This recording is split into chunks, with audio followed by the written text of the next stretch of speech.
Bienvenidos, bienvenidas a este nuevo episodio de La Cosa en video podcast. Gracias por estar del otro lado, por seguirnos en todos nuestros canales, en YouTube, en Spotify, también a los amigos de Caras y Caretas TV que siempre amablemente nos brindan este espacio, esta bella infraestructura para que todo se vea y se escuche muy bien. Así que vamos a estar en esta semana hablando un poco de lo que ha sido el hecho excluyente, ¿no? Lo que fue en los pasados días el atentado contra la fiscal de corte, contra Mónica Ferrero. Pero bueno, un episodio preocupante que habla a las claras de los problemas que atraviesa el Uruguay en materia de violencia, bueno, de crimen y sobre todo nuevas modalidades del crimen. Y para abordar este tema vamos a estar conversando en el día de hoy con Rafael Paternain, a quien todos ustedes ya conocen, es sociólogo, es investigador, docente de la Universidad de la República, del Departamento de Sociología. Me contaba ahora también que hace un tiempo con una changa en el Prorrectorado de Extensión de la universidad. Y bueno, experto en materia de seguridad, de seguridad pública y de criminalidad. Una de las voces, para mí, gusto más autorizadas en este tema en nuestro país. Donde no abunda, ¿no? El estudio del crimen y la seguridad. Si bien es un área, podemos arrancar por ese lado, es un área que quizá en los últimos años, por suerte, está teniendo más empuje y más producción académica, pero por ahí cuando vos arrancaste con esto estabas un poco solo en el desierto, Rafa, eras de los pioneros en este tema en el Uruguay. ¿Cómo andás? ¿Todo bien? Bienvenido a La Cosa. Muchas gracias. Muchas gracias por la invitación, es un gusto enorme. Y bueno, uno se tiene que retrotraer a principios de los 90, en donde estos temas ya tenían una gravitación muy importante. A la opinión pública uruguaya siempre le interesó, temas, ¿no? de discusión pública. Claro. A mí me tocó empezar mi carrera de trabajo profesional en el Instituto Nacional de Criminología en el año 1992, o sea, en el corazón del sistema penitenciario, de un sistema carcelario que ya estaba en mutación regresiva y negativa. Y desde el campo de la sociología en ese entonces, el pionero, posiblemente Luis Eduardo Moraz, que sigue muy activo, por suerte, en Facultad de Derecho. Y como referente teórico y como animador también de debates y de debates públicos, no quiero dejar de mencionar la figura de Rafael Weisse, Sin duda, que fue muy inspirador para muchos nosotros desde el punto de vista de sus posturas, de sus señalamientos, más desde el lado quizá de la reflexión teórica, y de la crítica, pero también y de la crítica política que hoy echamos tan en falta. Y muy poca cosa más, pero eso cambió radicalmente y hoy podríamos decir que un campo de disputa académica, hasta de competencia académica, sin duda, bastante más vigoroso del que teníamos anteriormente, porque claro, la proliferación del fenómeno, la demanda del fenómeno ha hecho también que hubiera una reacción académica a muy distintos niveles y con muy distintas perspectivas. Yo en ese sentido, porque aparte el campo de las ciencias sociales o de la sociología se incorporaron muy tarde a estos temas, ¿no? Porque no dejamos de mencionar ni que hablar el campo jurídico, el campo del derecho, de la ciencia de la salud, de la psiquiatría, de la psicología, de la antropología forense, son campos preexistentes a la llegada de las ciencias sociales. Yo todavía sigo echando muy en falta la mirada de la ciencia política en torno a esto, también desde el punto de vista académico. Ahí los aportes que hay son más bien pocos y fragmentarios. Más recientes, ¿no? Más recientes. Yo creo que se necesita mucha más ciencia política para desentrañar algunos procesos de política pública en el campo de la seguridad, que creo yo que son también parte de los déficits que hoy tenemos. Sí, ahí hablas del desarrollo más académico, disciplinar, y luego otra dimensión de esa discusión es cuánto ha logrado el conocimiento experto encontrar un lugar en el debate público y sobre todo en el intercambio con los tomadores de decisión, ¿no? Que quizá ahora podemos hablar de que al menos ha habido avances, quizá 10 o 20 años atrás ese diálogo era mucho menos rico y fermental de lo que es hoy.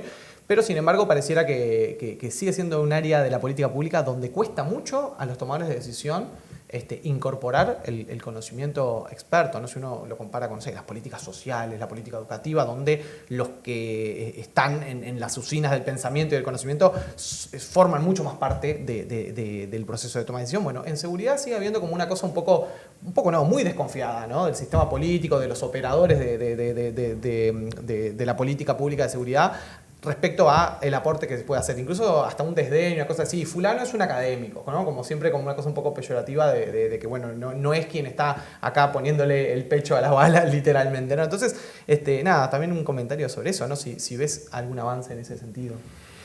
Lo que pasa que también lo que se llama el campo experto es muy heterogéneo, porque hay distintos tipos de experticia.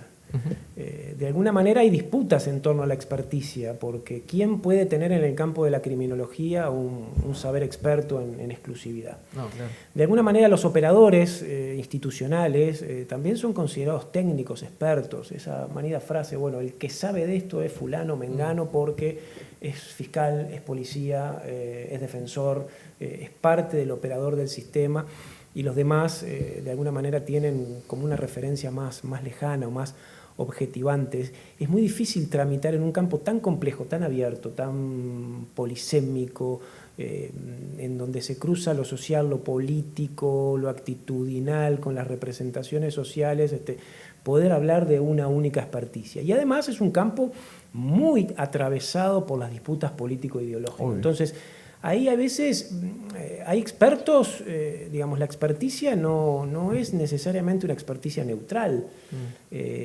Yo podría poner una cantidad de casos, a mí no me gustaría ser experto en dispositivos de control de la conducta y de vigilancia en espacios microcerrados como parte de mi conocimiento. No me atraería poder desarrollar eso, pero yo no puedo negar que no haya expertos en torno a eso y que no haya demandas en torno a eso. Entonces, también la relación que la ciencia y la técnica tienen con el campo de la seguridad es una relación muy compleja en sí misma, que está atravesada por estas diferencias ideológicas. A veces nosotros del campo académico buscamos financiamiento, entonces construimos nuestra propia necesidad. Y a veces desde el campo político buscamos los discursos que nos puedan ser más afines, claro, o más funcionales. Entonces no hay linealidad en ese sentido, y yo creo que en realidad lo que hay que es enriquecer el diálogo de perspectivas muy distintas. Por supuesto que tomar muy en consideración el peso y la relevancia que los argumentos fundamentados y fundados puedan tener, pero en última instancia es la política la que tiene que también trasuntar proyectos sustantivos y no delegarlos en las tecnocracias. A mí un poco me preocupa, porque el conocimiento técnico sin duda es importantísimo para guiarse, para tomar decisiones, para tener fundamento, pero me preocupa en cualquier arena de política pública cuando hay procesos de delegación tecnocrática. Sin ir más lejos, hoy yo creo que hay un proceso interesantemente virtuoso en el campo de la seguridad y en el Ministerio del Interior, entre la actividad política y algunos elencos académicos, sí, o técnicos, por llamarle de algún modo. Yo miraría eso con muy buenos ojos. En el primer gobierno del Frente Amplio, cuando se crea el Observatorio de Violencia y Criminalidad, podemos trazar tal vez un antecedente en el que también fue virtuoso, pero siempre tenemos que tener claro que es un terreno especialmente conflictivo, y hay que saber navegar ese conflicto sin desestimar opiniones, y en todo caso como sociedad, bueno, valorar aquellas que tengan mayor rigor y mayor fundamento en función de la naturaleza de los temas que tenemos entre manos, que son bien complejos. Sí, hablabas algo sobre cómo se construye este elenco actual de gobierno en materia de seguridad. Yo recuerdo que en la transición, cuando empiezan a aparecer los nombres y las designaciones, yo al menos como mi rol de analista político, yo también veía como interesante la apuesta que hacía el presidente Orsi. De alguna manera era cambiar una pisada, ¿no?, en materia de seguridad, en el sentido de que, veníamos como un discurso muy arraigado, muy histórico de el Ministerio del Interior como el ministerio más político, el ministerio netamente político. Y algo de eso estaba en la historia del Uruguay, esa cosa de, es el ministro que empuña las armas, ¿no? Es el ministro que nada menos que tiene a su cargo el aparato represivo del Estado. Entonces veníamos como de mucho tiempo de tener figuras muy como con esa idea que tenía que tener espalda política propia, ¿no? El ministro tiene que tener una espalda así, esa cosa de, bueno, un Bonomi, ¿no? Que era líder de la 609, después un Larrañaga, que era líder de su sector y candidato a la presidencia, después Luis Alberto Heber, un histórico del Parlamento. Esta idea de que, bueno, como que en este ministerio precisás tipos que puedan bancar la toma. Y evidentemente eso a nivel después uno puede evaluar cada una de las gestiones, sus pros y sus contras, pero a nivel político ha tenido un riesgo grande que ha sido una inevitable partidización de la discusión, porque si yo soy un parlamentario y del otro lado al que tengo es a Bonomi o a Larrañaga o a Heber, ya por definición el otro es un adversario político, que tiene una bancada propia, que tiene votos propios, que tiene hasta una proyección política. Entonces, como que era inevitable, ¿no? Un poco la partidización del tema, no solo por este motivo, pero me parece un motivo que había que considerar. Yo creo que de alguna manera la apuesta que hace Orsi es correr ese foco, decir, bueno, el ministro del Interior al que vamos a apelar y su elenco no es una figura a la cual, no es cartón ligador de entrada, no es una figura que de repente viene desde la justicia, que puede lograr quizá intentar otros consensos, otra llegada. Por ahora igual, eso pareciera que está en las intenciones del ministerio, ¿no? La propuesta de un plan nacional de seguridad, de un diálogo que conduzca a un plan nacional de seguridad, pero por el lado de la oposición no le han dado mucho changüí al ministro, ¿no? Como que de entrada ha recibido prácticamente como las mismas críticas que hubiese recibido un ministro más netamente de corte político. No sé, ¿cómo has visto estos primeros meses en ese sentido de una figura tan novedosa como la del ex fiscal negro al frente de esta cartera? Yo creo que efectivamente fue una definición o una designación que de alguna manera sorprendió. Uh-huh. A mí me sorprendió positivamente, un poco conociendo la trayectoria del actual ministro, su inserción anterior, que no deja de ser problemática también, ¿no? Porque en el caso siempre pensando en términos institucionales, cuando figuras tan representativas de lugares tan delicados como en este caso puede ser la Fiscalía, pasan rápidamente a la actividad política o sin escalas, eso también puede tener su sesgo complejo desde el punto de vista de la fortaleza institucional de un país. Pero dejando de lado eso, me parece que sigue siendo una figura que arraiga justamente en una práctica jurídica, en una práctica profesional importante, que conoce de primerísima mano algunas de las dinámicas de la violencia y la criminalidad en el país, una figura de mucha formación y que ha tenido también una reflexión, una trayectoria en el campo social que lo aleja de alguna manera de los manidos lugares comunes en torno a la punitividad, en torno al poder mágico de la norma y de la ley, y hay en la figura del ministro una cierta intencionalidad de generar un punto de inflexión, de generar una política de Estado, de generar una perspectiva de diálogo, y por supuesto basarse en el asesoramiento técnico y en la evidencia para construir desde ahí. Eso debe ser muy valorado, eso debe ser muy puesto en cuestión. El problema que tenemos con esto, cuando hablamos de la seguridad o cuando hablamos de los proyectos de seguridad, que tendemos a pensar mucho en las figuras de los ministros y a concentrar excesivamente en la figura de un solo ministro, aparte, porque siempre estamos pensando en el Ministerio del Interior, y analizar perfiles, este es más político, este es más líder de fracción, este seguramente vaya a sesgar la conversación, o este otro es más débil, pero es más técnico, entonces posiblemente la durabilidad o la sostenibilidad, si llega a haber ciertos cruzamientos políticos, está mucho más en cuestión. Bueno, podemos elaborar un poquito de variantes en torno a eso, pero finalmente una figura en particular o un liderazgo contingente, uno puede pensar la gestión de la seguridad a través de varias figuras dentro de un mismo periodo. Lo importante ahí es finalmente en qué proyecto político está encarnando. Y es ahí donde viene mi preocupación, porque uno puede tener una figura políticamente fuerte, en el sentido de la representatividad electoral o el peso que pueda tener dentro de una estructura, pero que encarne un proyecto político también fuerte.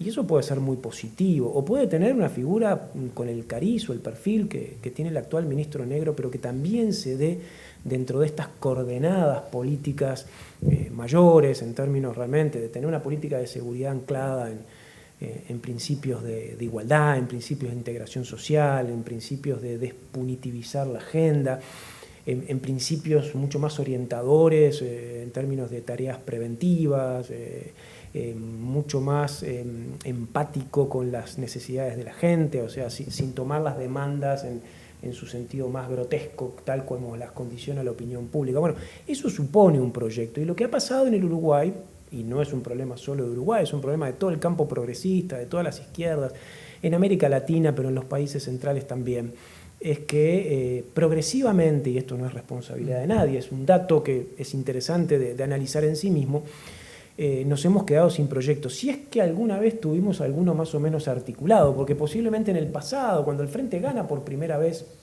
la elección en el año 2004, pudiera haber alguna traza de proyecto también bastante contradictorio, pero que emergió por allí.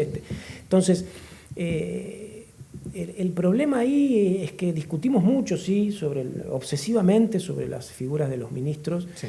Y uno tiene la sensación, y trato de vincular esto con lo que pueda pasar ahora en lo inmediato, en términos de coyuntura política y con el episodio que también nos trae por aquí, es que finalmente hay algo un poco descorazonante para la construcción política, lo digo desde el punto de vista de la construcción política, que no importa quién esté, sea bueno o malo, de perfil dialoguista, o sea un político de traza más tradicional, esos que han sobreabundado en el periodo anterior, ¿no? Porque realmente el Partido Nacional, la coalición, condujo con elencos políticos entre comillas fuertes, y fue una gestión que terminó enredada en una dinámica, llamaría bochornosa, ¿no? por todos los episodios. Nos olvidamos rápido de los sucesos, pero fueron gestiones muy fuertemente contaminadas por cosas muy serias que creo que a la larga también debilitaron institucionalmente al país. Bueno, nos enredamos mucho en esa discusión y a veces perdemos de vista qué proyecto estamos colocando sobre la mesa. Y cómo podemos torcer algunas tendencias.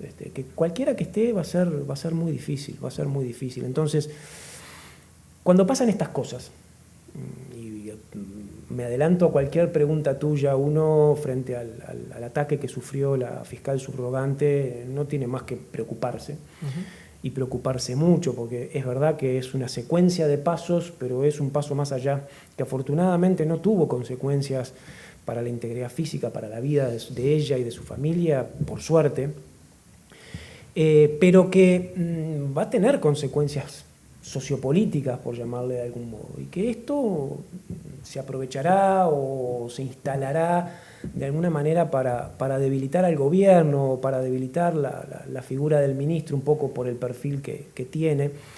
Y eso nos puede hacer perder una oportunidad que ya de por sí era difícil, que ya de por sí es comprometida, que ya por sí es desafiante. Entonces, este tipo de hechos de altísimo impacto, que en materia de seguridad son como muy sistemáticos para las gestiones y para los gobiernos, porque los gobiernos pueden llegar a tener su luna de miel en estos temas que duran algunos meses, pero siempre va a haber un hecho muy resonante sobre la mesa que tiene que ser anticipado y que tiene que ser previsto, que puede cambiar los planes o que puede obligar a cambiar los planes. Entonces, bueno, ¿qué consecuencias más inmediatas puede tener esto en la tramitación política? Habrá que ver, porque yo creo que empezamos una construcción que es tímida, que es precaria. Uno analiza el presupuesto, y sobre todo el presupuesto en general, pero analiza el presupuesto para la seguridad, y lo que predominan son las inercias por encima de las novedades. Hay algunas cuestiones que están buenas, que son interesantes, que son rescatables, pero el 70% del presupuesto es para ampliar la plantilla de policías y operadores penitenciarios, o sea, ampliar la base de un sistema y de una lógica que ha demostrado, francamente, no funcionar en el sentido que se requiere. No es un presupuesto que a cualquiera de nosotros nos entusiasme por su vigor programático.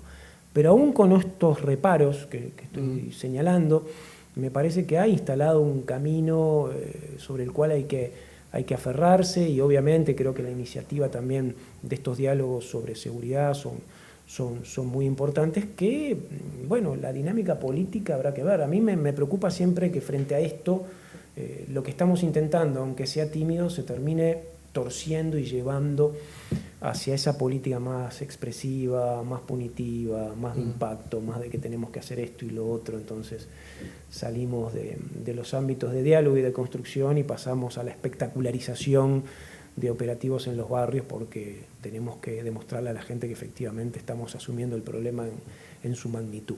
Me preocupan esas dinámicas políticas. Sí, son varias preguntas que quiero hacerte respecto a lo que venís desarrollando en estos minutos. Una que me quedó de hace un ratito, que me parece importante, es, vos hablabas de, allá por el 2004, había algo en materia programática que el Frente Amplio tenía, quizá un poco enredado, quizá hasta sin demasiada como expertise o demasiado foco, ¿no? Porque es real, para el Frente Amplio su llegada al gobierno, el foco no era la seguridad, ¿no? Había otras prioridades, otras urgencias, la emergencia social, ¿no? Y había temas en los cuales, así como decíamos, bueno, el vínculo entre la academia y la política era muy fluido, uno puede pensar política social, educación, también la acumulación programática del Frente Amplio en esos temas era muy potente. El Frente Amplio sabía qué quería hacer en materia de educación, en materia de política social, en materia tributaria, después podemos analizar cuánto se hizo, cuánto no, pero había agenda, mucha. En seguridad, un poco menos. Ahora, con los años se ha instalado un poco una suerte de caricatura, que lo nombra así, pero bueno, las caricaturas siempre alguna base real tienen, porque si no, no se puede caricaturizar algo que no es así, ¿no? Bueno, se caricaturiza a Sanguinetti con cejas grandes, porque cejas tiene, ¿no? Pero se ha instalado esta caricatura un poco de que, bueno, de que en la izquierda uruguaya, un poco el discurso en materia de seguridad se agotaba bastante en torno a la cuestión social. Es decir, bueno, el problema es que hay muchos pobres y que los pobres roban porque el capitalismo los excluye. Entonces, si combatimos la pobreza e incluimos, va a mejorar la seguridad. Y me imagino, vos como un teórico, un académico y una persona con valores de izquierda, que ha estado comprometido, formado parte del gobierno del Frente Amplio, has tenido que disputar mucho contra ese relato. ¿Qué tiene de cierto y qué tiene de falso esa caricatura de que la izquierda agota un poco su discurso de seguridad con la cuestión social y con la crítica al capitalismo y no logra articular algo más novedoso que ese discurso? Bueno, en primer lugar es una caricatura. Sí, lo es. Me hago cargo. No, la traigo como pero está tal. bien y funciona en el campo político como una caricatura. Sí. Tal es así que ha sido muy gracioso que a José Díaz y a Daisy Tourné, ambos dos ministros del primer gobierno del Frente Amplio, se le ha atribuido con absoluta impunidad ser los padres intelectuales de aquella famosa expresión de la brecha entre la sensación térmica y la temperatura, o la temperatura, cuando en realidad el padre intelectual y material de esa creación fue Juan Andrés Ramírez durante el primer gobierno del Partido Nacional. Entonces, las caricaturas, los estigmas, uno puede obviamente desestimarlos con cierta rapidez. El problema es que tienen efectos políticos. Exacto. Tienen efectos de discurso. Entonces, lo curioso y lo interesante es que hagas lo que hagas, a veces es muy difícil salir de ese lugar. De que la izquierda es prochorro. Claro, de que ahora quiero ir un poco más a fondo, ¿no? El asunto es el siguiente, que si tú estás dentro de este campo, y así asegures que tenés la política represiva más compacta, que tenés la tasa de prisionización más alta, capaz de endurecer las penas, que sos capaz de tener la política criminal más restrictiva desde el punto de vista de destruir el modelo de la progresividad penitenciaria, que podés tener el discurso más desagradablemente estigmatizante, siempre por el hecho de estar dentro del campo de la izquierda, te vas a llevar esa etiqueta de ser condescendiente, de ser débil. Si venís del campo académico, obviamente ingenuo, naif. Frutillitas. Estoy diciendo todas las cosas. El senador Subida en su momento. Sí, todas las cosas que nos dicen. Sí, dicen, a mí me las han dicho todas, y la más linda es que nunca conocimos Avenida Italia al norte, ¿no? Lo cual, bueno, no sé cómo sabían eso, pero... ¿Cómo saben tanto tus trayectos, por dónde andas por la ciudad? Cómo me muevo, pero bueno... Pero eso tiene, más allá del caso, más allá de la anécdota, tiene efectos políticos que hagas lo que hagas, siempre te van a colocar ahí, ¿no? En el lugar de la debilidad, en el lugar de, como ahora, ¿no? De no darle el respaldo a la policía, por ejemplo, ¿no? Que el Frente gestiona negando a la policía, no dándole el respaldo, atándola de manos, cuando uno podría hacer una trayectoria del análisis de lo que han sido las políticas de policía durante los gobiernos de izquierda que claramente no se corresponden que han sido súper favorables a la policía. Con nada de eso. El aumento de salario. Es un actor al cual se le ha tomado muy en serio en sus complejidades, sí. Porque no hay actor más complejo que la policía y actor donde se tramiten más desigualdades internas adentro de la policía. A veces, desde mi punto de vista, con riesgos, con excesos, en el sentido que a veces nos hemos transformado en voceros de la policía, ¿no? Cuando tenemos que tener conducción política que trasunte o que traccione otras cosas.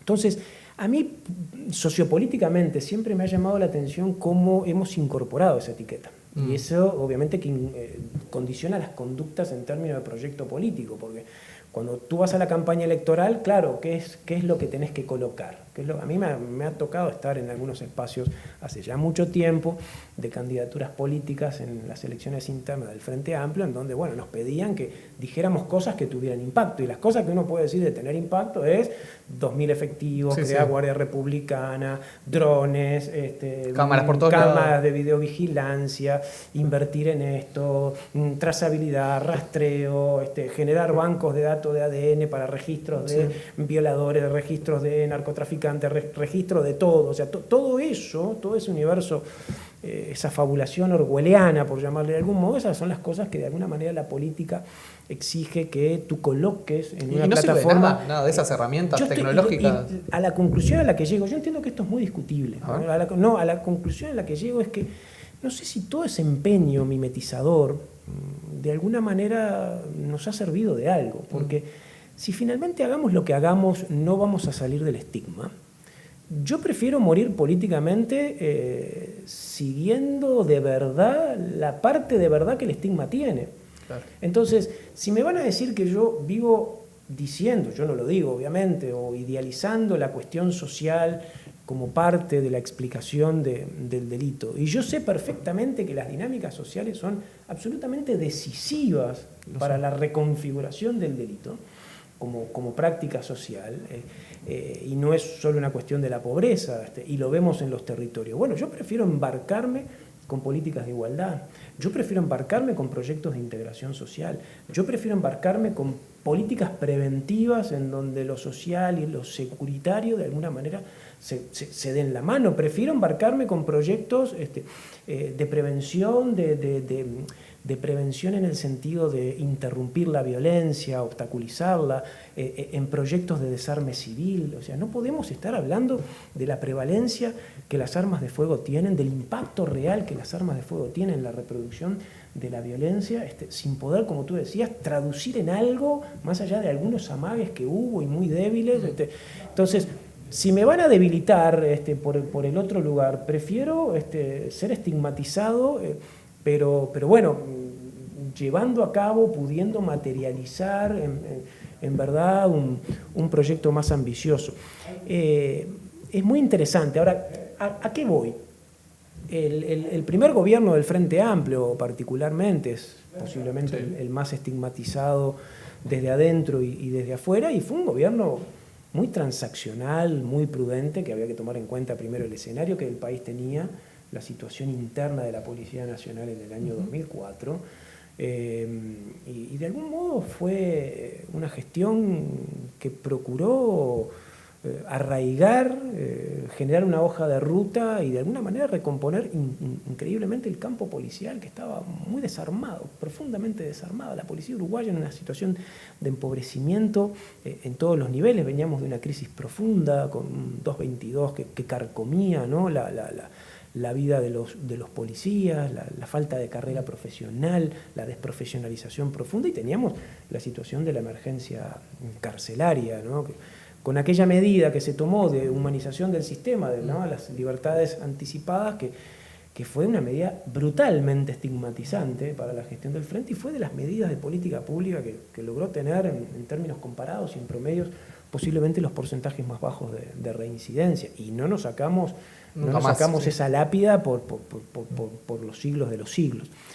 Y después vino la larga gestión de Bonomi, que tuvo sus particularidades, que obviamente supuso una reconfiguración de la hoja de ruta mucho más en sintonía con eso, pero también fue una gestión profundamente estigmatizada y que partió las aguas, ¿no?, muy profundamente, y eso significó un obstáculo.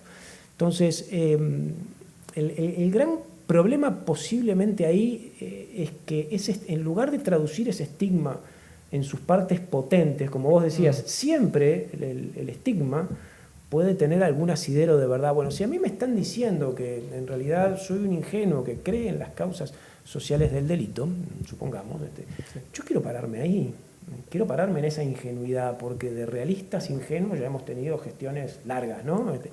Quiero pararme ahí y ver efectivamente cómo se puede construir un proyecto político desde ese lugar. Me parece que, bueno, está bien, la política a veces no, además la política, además de todas estas cosas que yo digo, también la política tiene una pulsión electoral y las dinámicas de reproducción de los aparatos políticos en claves electorales hay que entenderlas, ¿no? No es que yo las desentienda completamente. Ahora, si vamos a perder la elección por tibieza o por estar en una zona de parálisis o por mimetismo, y de cualquier manera la vamos a perder, bueno, yo prefiero perder dando las batallas más importantes. Vamos unos minutos al presente, ¿no? Y a esto que pasó, el atentado contra la fiscal, que bueno, lo decías en los primeros minutos, obviamente, la condena, todo lo que va de suyo. Ahora, hablábamos antes de arrancar el programa, esta cuestión de las profecías autocumplidas, ¿no? Cómo a veces en política funcionan y cómo actores que son parte de esta discusión, bueno, es como que pareciera que lo que uno puede leer en redes sociales o en las declaraciones públicas de parte del sistema político y de los que han estado más involucrados en la política de seguridad de los distintos gobiernos, esta cosa de se veía venir. Lo veníamos diciendo, parece que evocando al fantasma del Toto da Silveira, ¿no? Parece esta cosa de lo veníamos diciendo, ¿no? Como todo el mundo veía venir que la penetración del narcotráfico en el Uruguay iba a traer como consecuencia, bueno, hechos que de a poco pareciera que siempre vamos bajando un escalón más, ¿no? Hace poco tiempo empezamos a ver homicidios en Uruguay que evidentemente tenían una marca, que es la marca del sicariato, ¿no? Algo que en Uruguay no pasaba años atrás. En el verano vimos a un muchacho que salió a la puerta de su casa con una beba en brazos y lo acribillaron a tiro. O sea, no, eso en Uruguay no se veía, ¿no? Después empezamos a ver, no sé, cuerpos desmembrados por la ciudad y bueno, falta nada para que veamos, no sé, cuerpos colgados del viaducto del Paso Molino. O sea, bueno, como venimos, eso puede pasar, claramente. Que ataquen el domicilio de un fiscal, de un operador de la justicia, bueno, es algo que lo vemos mucho en todas en estas configuraciones, en las series norteamericanas, mexicanas, colombianas. ¿Qué hay para decir sobre esto, ¿no? Más allá del yo la vi primero o yo ya sabía que esto iba a pasar, que es hasta es un poco, al menos a mí lo veo viéndolo como analista, es un poco indignante cuando uno escucha al sistema político responder de esa manera, porque bueno, pareciera que bueno, si todos ya sabían que esto iba a pasar, qué macana que no se hayan puesto de acuerdo en hacer algo, ¿no? Para intentar evitarlo. Pero ¿cuál es tu reacción frente a este fenómeno, frente a este deterioro que se está viendo de la violencia o de nuevas formas de violencia que aparecen y la reacción del sistema político? ¿Cómo lo ves? Ahí hay como dos procesos que se dan en torno al fenómeno sociológico de esto de la profecía autocumplida. Porque si de alguna manera vengo yo aquí en esta conversación contigo a establecer algunos vaticinios de las cosas que podrían ocurrir dentro de 15 o 20 años en el Uruguay, probablemente lo que diga no tenga ningún efecto. Pero en general, estas profecías autocumplidas, por llamarle de algún modo, esta anticipación de escenarios negativos, siempre vienen de representantes o de voceros que encarnan ciertos poderes institucionales. Y que de algún modo, cuando están anticipando, también van teniendo, lo quieran o no, como ciertas responsabilidades. Lógico. Yo desde que estoy en estos temas, es una cuestión que me apasiona, porque esto de anticipar los escenarios más negativos es como recurrente. O sea, podría poner una cantidad de ejemplos. A mí me ha tocado en los 2000 también tener conversaciones de este tipo con el propio inspector Guarteche. Un profesional intachable, una figura realmente muy, muy, muy relevante, y él que ha quedado cada vez que aparecen estas cosas como un anticipador. Y a mí lo que me pasa con estas cuestiones es lo siguiente. Primero, cuando alguien anticipa esto, hay que tomarlo muy en serio. Hay que tomarlo muy en serio, no como una probabilidad. Seguramente va a ocurrir. El problema es tratar de desentrañar por qué estas cosas ocurren y se terminan instalando. Ocurren porque mientras sigamos entendiendo estos procesos como casi procesos naturales, virales, epidemiológicos, estas cuestiones que en realidad vienen y como están en toda América Latina y vino un viento, cambió la corriente, entonces se nos instaló acá porque no hay manera de resistirlo, porque tiene penetración universal, etcétera, etcétera. Entonces hay quienes lo pudieron anticipar, hay quienes no, entonces tenemos como esa concepción muy, muy epidemiológica. Nos vamos perdiendo de vista las coordenadas sociales e institucionales que habilitan o posibilitan los fenómenos. Y en general estas cosas terminan ocurriendo, o se terminan instalando, quiero decir, ciertas modalidades de violencia, ciertos mecanismos de instalación de economías ilegales, ciertas lógicas de colusión y de corrupción que se dan entre las tramas institucionales y estos mundos, ciertas intervenciones que de alguna manera a veces, más que ordenar, desordenan y desregulan y aumentan la violencia, ciertas políticas o ciertas lógicas sancionatorias y punitivas, más bien hechas al barrer, que terminan generando, yo que sé, dinámicas penitenciarias que son como elementos configuradores para que estas cuestiones se reproduzcan. Entonces, empezamos a tener con estas profecías autocumplidas a perder de vista los mecanismos institucionales que nos llevaron a esto. Sin ser politólogo, cuando pasan estas cosas, yo en general tiendo a pensar más bien en los déficits institucionales. En los déficits institucionales de la policía, de nuestras cárceles, en el proceso de deterioro que hemos tenido de una de las reformas más importantes del Uruguay de las últimas 2 décadas, que es el Código del Proceso Penal, todo el proceso procesal nuevo, no el penal, el proceso procesal penal y la institucionalidad en torno a la Fiscalía. Lo que ha hecho el sistema político con la Fiscalía, particularmente en los años anteriores, ha sido muy debilitante. Entonces, cuando empiezan a ocurrir ciertos debilitamientos de las tramas institucionales, de las capacidades institucionales que nunca fueron extraordinariamente potentes en este campo en el Uruguay, dicho sea de paso, la tradición de nuestras cárceles, de nuestro sistema de justicia penal y de nuestra policía adolece de problemas, y mucho más también en contextos donde el delito se ha reconfigurado, donde hay modalidades nuevas.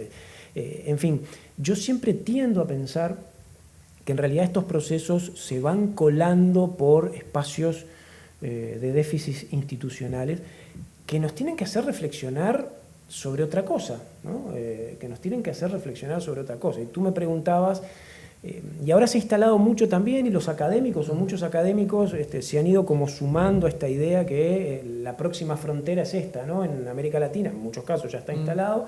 En países como Costa Rica, Chile y Uruguay empiezan esos equilibrios como a romperse. Lo que ha pasado en Ecuador ha sido también muy, muy aleccionador.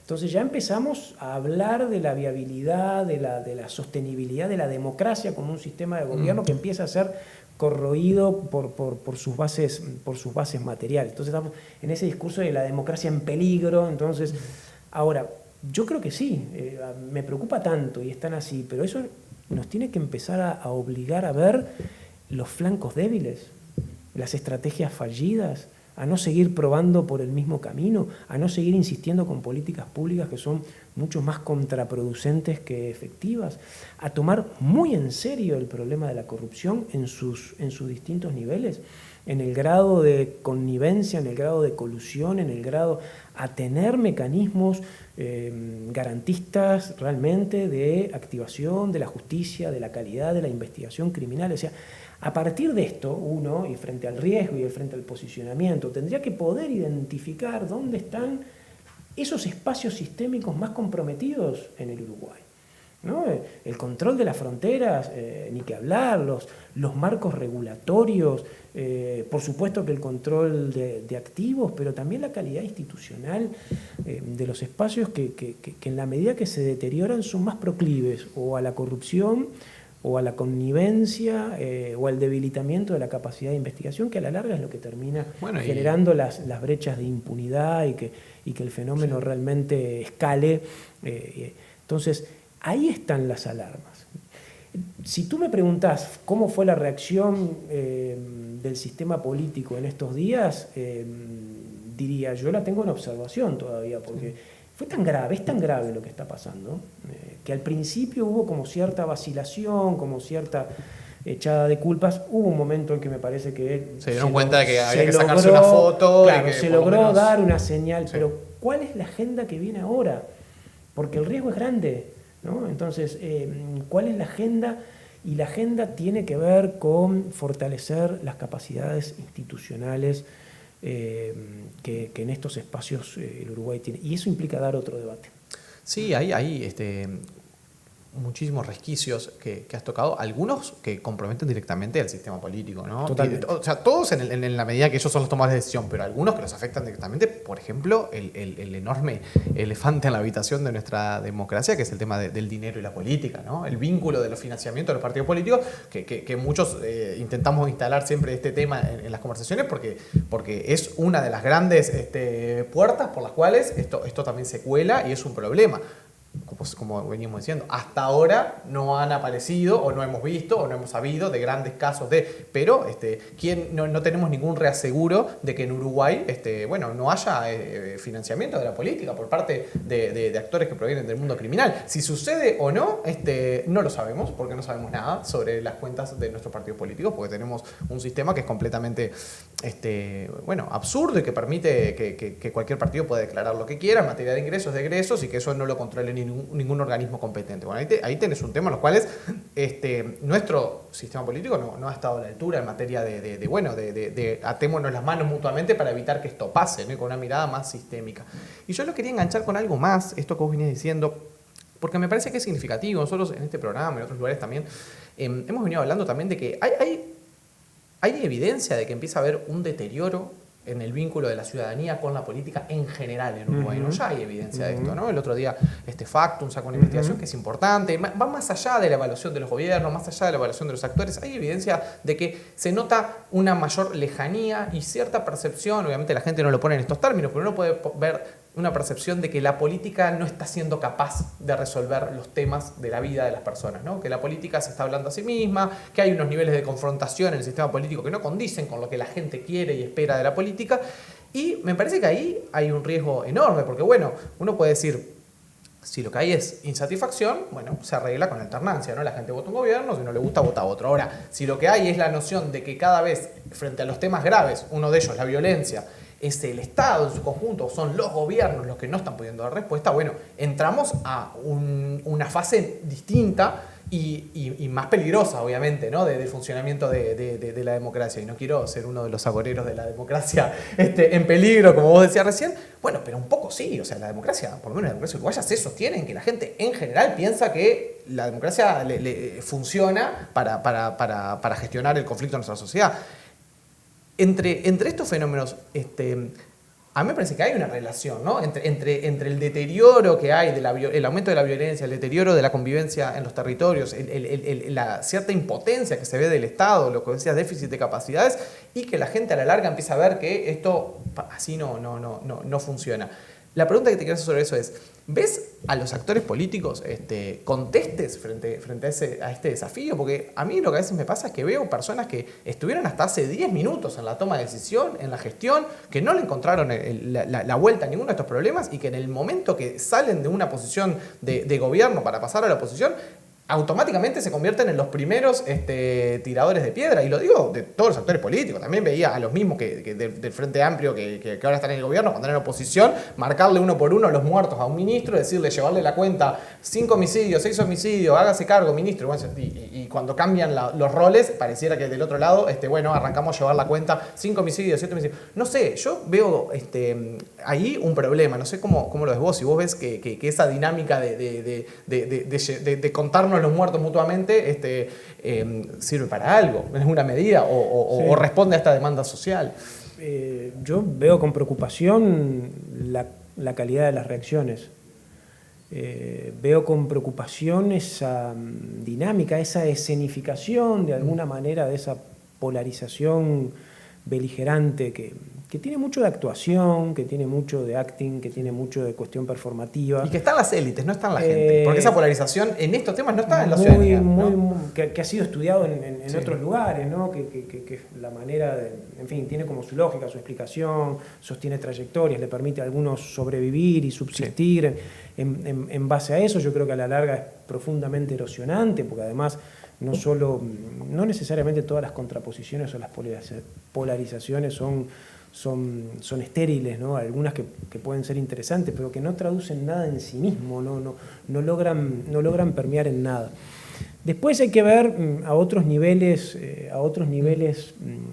de la conversación política, que yo creo que sí, que pueden existir, como ha sido clásico en la política uruguaya, pero que no logran después tener traducción, salvo en el tema, estoy hablando del tema de seguridad, y acá es un poco lo que me preocupa también, ¿no? Porque en general la política de seguridad está basada en un consenso fuerte, la que hemos tenido del año 1995 hasta ahora, y les diría que tenemos una política de Estado implícita, que ha sido básicamente el consenso punitivo. El consenso punitivo ha estructurado, el consenso punitivo y el de la vigilancia policial ha ido estructurando las agendas del Uruguay entre el año 1995 y el año 2025, y en el medio, por supuesto, esta pseudo dialéctica confrontativa, esta necesidad de diferenciarse, pero en realidad más o menos las lógicas son las mismas, todo este ruido, todo este bochinche, toda esta cuestión desgastante y desconcertante que hemos tenido en el país. Entonces, ¿qué se necesita para que no solo haya un cambio de actitud o la foto puntual frente al ataque a la fiscal subrogante, sino que realmente haya un cambio de concepción? Bueno, se necesita mucha persuasión, mucho trabajo político, se necesita que la política también se deje imbuir por discusiones sociales, se necesita la universidad, se necesitan los movimientos sociales, se necesita de una capacidad política que empiece a derramar también por otros lados.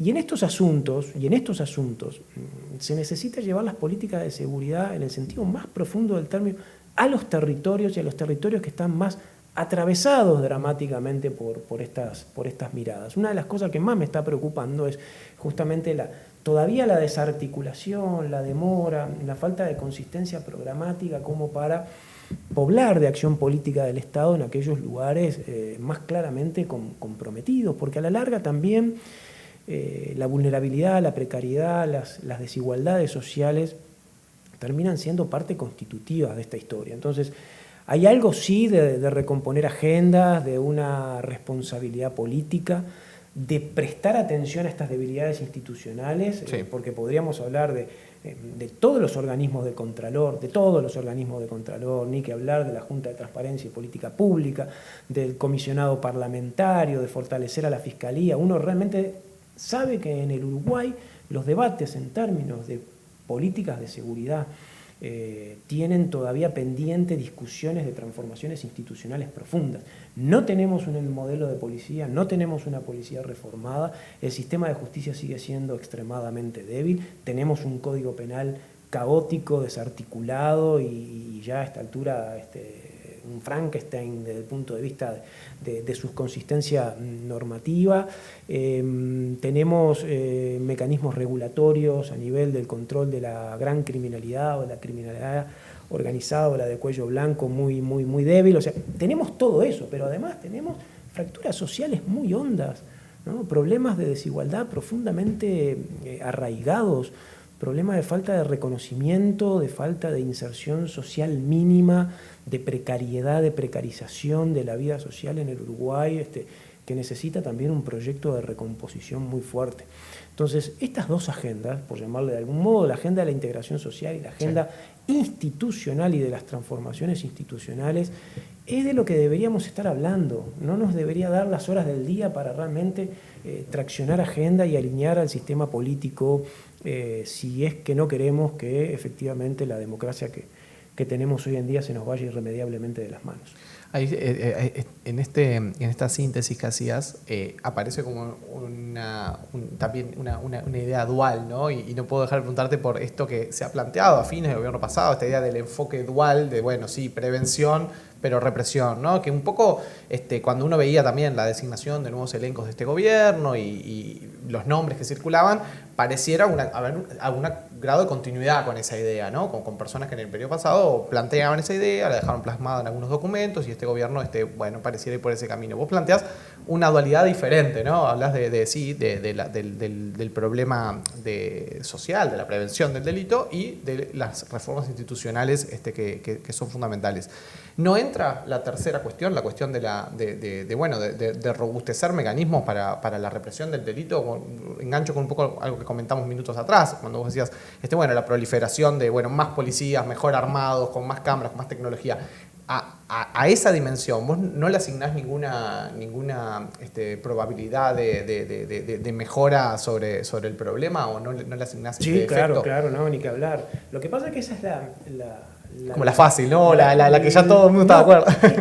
Es el esquema de política que predomina. Claro, es el predominante. Cuando se dice el enfoque, todas las políticas neoliberales de seguridad, implican, ya está más que estudiado, desde los 70 en Europa, en Estados Unidos y ha derramado hacia abajo, hacia América Latina, han implicado ese enfoque dual. Sí, fortalecer el armamento, la cámara. El enfoque dual básicamente es la vigilancia, que a veces puede ser una vigilancia blanda, o la cárcel. Sí. De alguna manera el fortalecimiento de los cuerpos policiales que basculan entre, ¿no?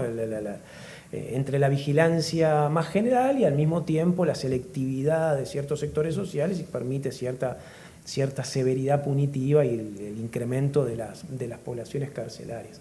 Entonces, cuando a mí me hablan de enfoque dual entre prevención y represión, lo que yo tiendo a pensar es que, primero, sí, es dual en ese sentido, y ese es el problema. Ese es el enfoque básicamente predominante que hemos tenido a lo largo del tiempo, que ha dado los peores resultados. Entonces, como tú decís, posiblemente esa dualidad haya que cambiarla conceptualmente y haya que retraducirla políticamente hacia otro campo. Cuando se habla de la represión del delito, ¿no? La represión, bueno, es un concepto entre jurídico, entre jerga policial y el concepto de la represión que podemos tener cualquiera de nosotros en el sentido más común, que pasa desde, no sé, conjurar un delito, agarrar a alguien infraganti o mientras está ocurriendo, o eventualmente utilizar una violencia excedentaria que podrá ser más o menos legítima. Siempre le asociamos la idea de la represión a eso. Pero en realidad posiblemente el concepto haya que dejarlo de lado y haya que pasar a la cuestión preventiva, ni qué hablar. Pero también no todos los delitos son reprimibles, ni se logran reprimir. Entonces, ahí es necesario un proceso también de jerarquización y de mejora de la calidad criminal, de la investigación criminal. Claro. Eso es muy decisivo, eso es absolutamente decisivo. Y tampoco quiere decir que el delito no tenga que perseguirse, el delito tiene que perseguirse. ¿Cómo? ¿Cuál? ¿De qué manera?